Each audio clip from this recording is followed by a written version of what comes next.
Hi everyone, welcome back to my channel. So yes, the title is true. The day has finally come, transphobes. I'm fixing my effing voice. So in this video, I am going to be talking about a lot of different things. I'm going to be talking about my upcoming surgery to fix my voice like the title says, but I'm also going to be talking about other things like, my mental health. So fun, so fresh, but also boys, dating, insecurities, a bunch of different stuff, as well as doing my makeup throughout the whole time. I post new videos every Monday and Thursday here on my channel, so if you are not subscribed and you would like to be, go ahead and do that right now. I'll wait for you. I have a shirt on. I promise YouTube, don't demonetize me. Did you see how I just threw that in there? Are you done? Thank you very much. Make sure to follow me on Instagram, Twitter, and TikTok to keep us up to date with me as possible. And I also have a Patreon, so if you guys want to donate to my channel, the link for that is down below as well. But yeah, with no further ado, brace yourselves, cover your eyes. We're going to start this video. Let's go. Okay, so we have a lot of makeup, a lot of questions to get through, so I'm going to get started right away. As you can tell, I already have my eyebrows on, so we're going to skip right past that. But yes, that is the first step in my makeup. Do you see me just like sinking down? I just tried to casually sink down in my chair, but it just was not casual at all. But the first thing that I do every time I do my makeup is my eyebrows. And I've been using the Maybelline Brow Ultra Slim pencil for, I don't know, as long as I can remember now. And then I will go in with a little bit of a concealer and just clean up around them.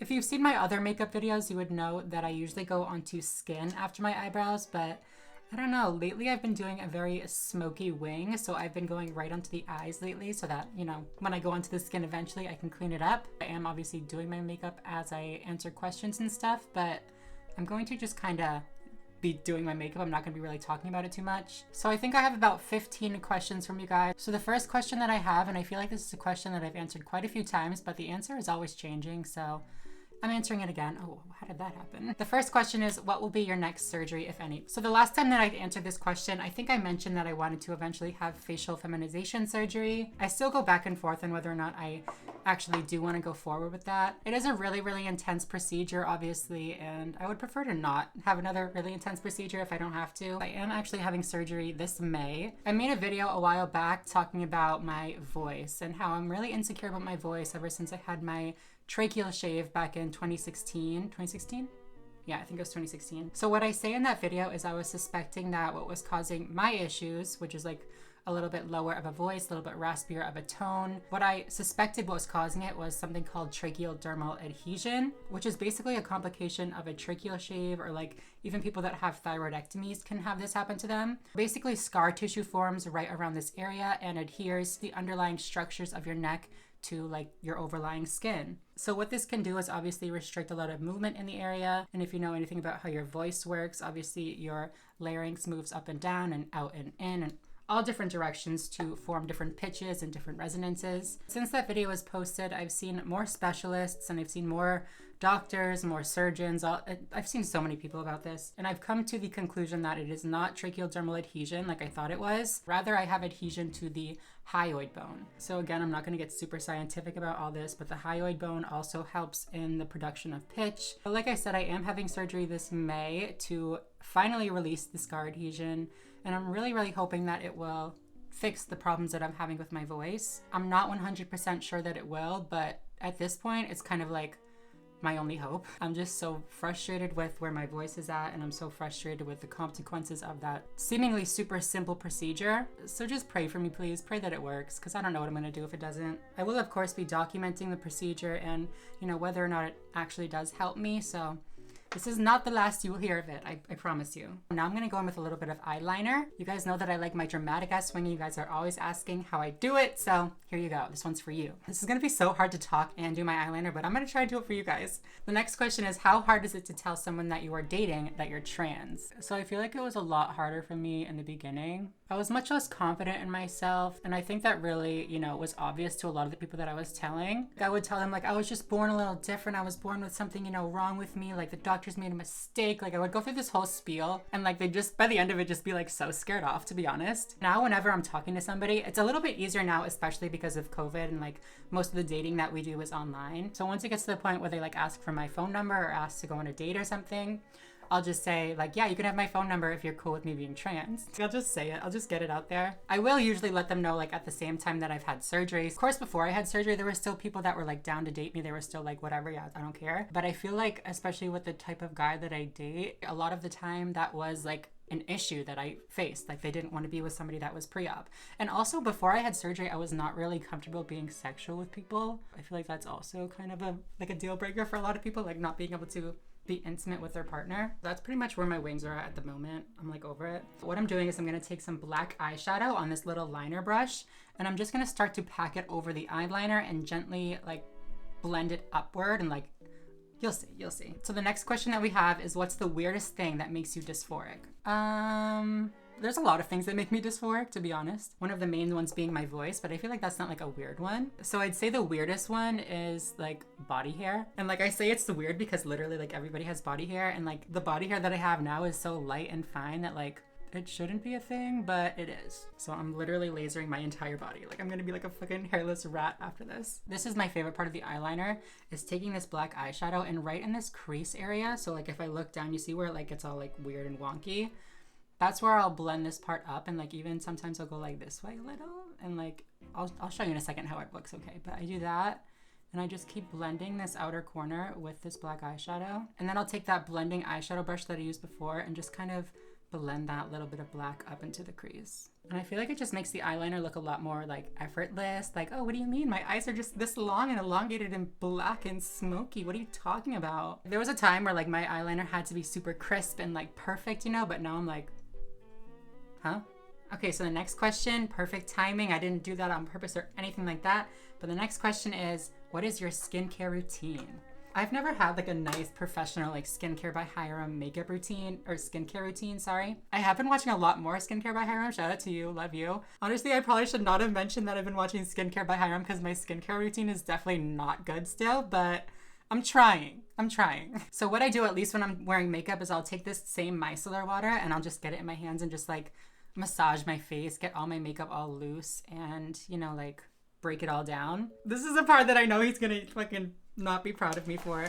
I take some of these. I'm sorry, I do it. And I actually wring them out with water under the sink because I just like when they're extra juicy, you know? I will wipe all my makeup off or whatever. And then what I do, this is the part that I've been trying to get better with, is I will take some of the CeraVe like hydrating facial cleanser or something like that. I'll insert like a little picture right there. I wash my face with it so I get all the bad stuff from those, you know, makeup towels off. I'll use like a little pore scrubber, like one of those little silicone things.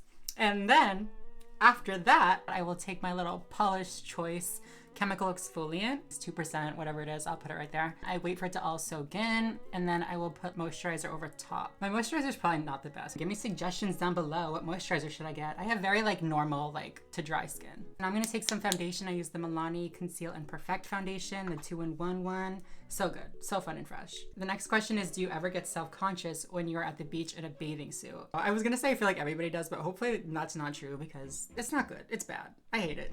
I get so self-conscious at the beach ever since I was younger. I feel like when I was younger it was more obvious because like I had to like take my shirt off, and like obviously I was a little girl, kinda. I would always like cross my arms over my chest. My parents always thought that it was because I was, you know, a little bit chunky or a little heavier, so I was very insecure about my weight, and that definitely was like one of the reasons that I did it. But looking back, I think it's more so like I felt very exposed, and that's kind of how I feel still. Like I feel just like very exposed at the beach, like in a little bathing suit, especially like having transitioned from wearing like shorts all the time at the beach to wearing like a little like thong bikini, and like all that kind of stuff is like a lot, you know? And then there's the element of being trans, and like what if somebody clocks me and like makes fun of me, like what, like it's just a whole mess of things. But I'm working on it.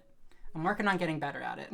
I'm going to the next question, so I don't have to talk about it anymore. So the next question is from Miss Emily Tressa. Shout out to you, Emily Tressa. Love you. She asked, who is your favorite artist at the moment? So I recently discovered Demi Lovato's new album, Dancing with the Devil, or The Art of Starting Over. It's so effing good. I look like a wild, I'm like, it sounds good. But it really is like so good. Like all the meanings behind it. She has songs about like substance abuse, obviously. She has songs about eating disorders and like recovering from those. And just like self-love, being there for yourself, and like, I don't know, it's just real good. My favorite song off the album, if you're curious, is The Art of Starting Over.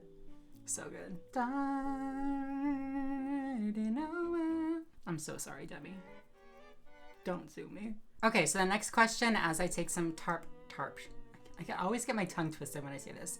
As I take some Tarte Shape Tape Concealer. When you were post-surgery when transitioning, what did you do to keep your tuck in place? I think they meant when you were pre-surgery. So when I was tucking, I never used tape because it always scared me. I was like, I don't want to rip my fucking dick off. Y'all know what I'm saying. Tape is scary. So what I would do is I use like a little homemade gaff. Like they didn't have all these tuck it up products. I mean, maybe they did, but I didn't know about it. So I used the homemade one.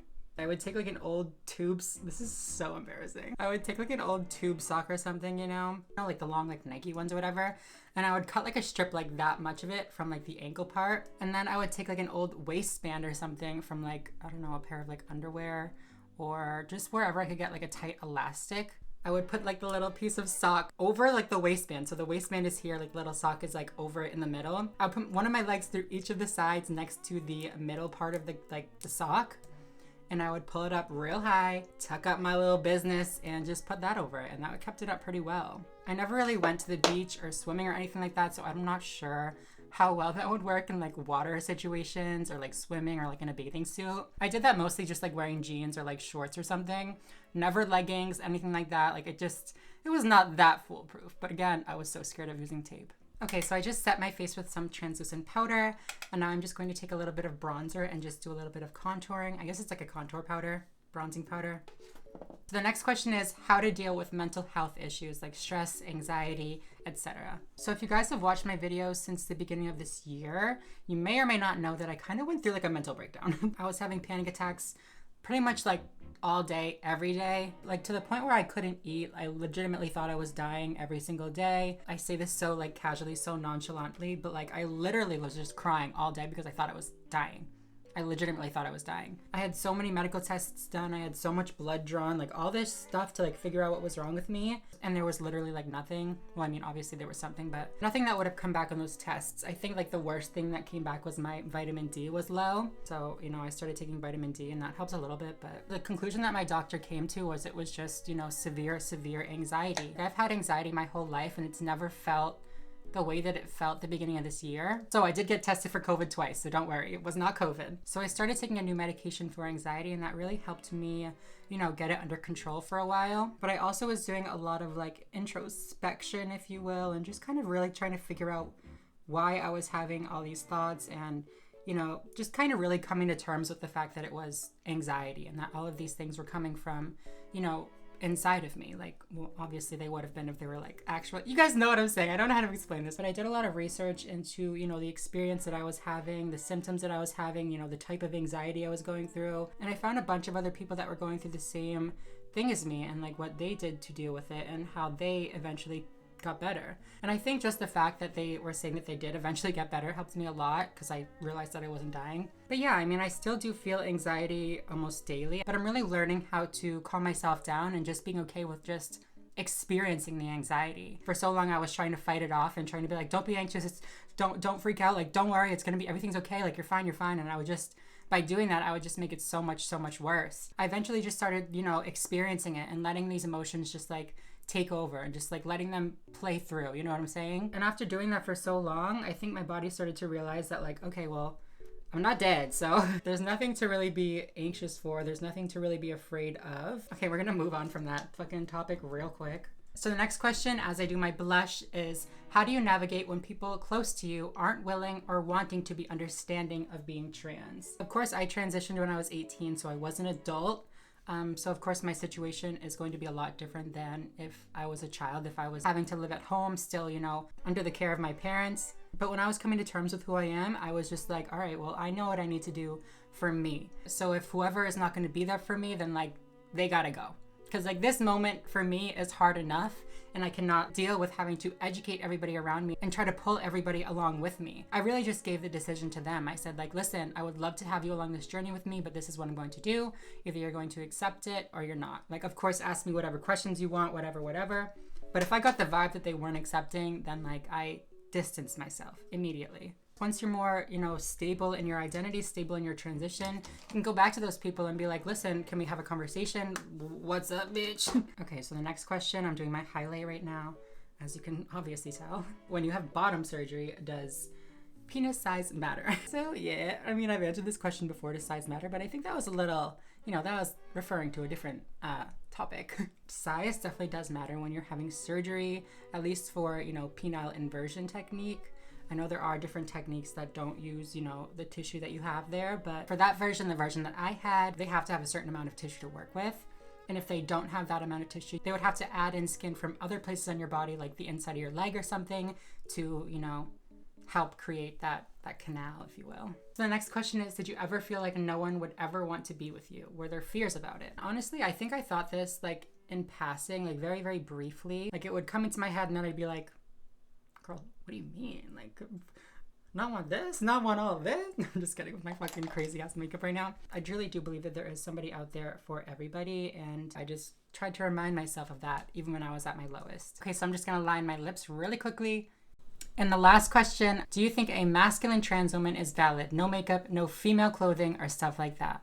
I think that of course they are valid. I mean, just because you don't want to look glam as fuck like me all the time, put in an hour and a half of work to your face, doesn't mean that you're not valid. I'm just kidding. Of course, most days when I'm not filming, I do not look like this. Now I'm going to take a little bit of the Maybelline Superstay Matte Ink in 55 Driver. The most makeup that I'll put on is like some mascara or like, a brow. This is really just like for filming and just like when I'm going to be around a lot of people. And like you have to think, like, of course there are cis women that they don't conform to those traditionally feminine things. And of course, like they're still women. It's like that meme that was in my meme video the other day.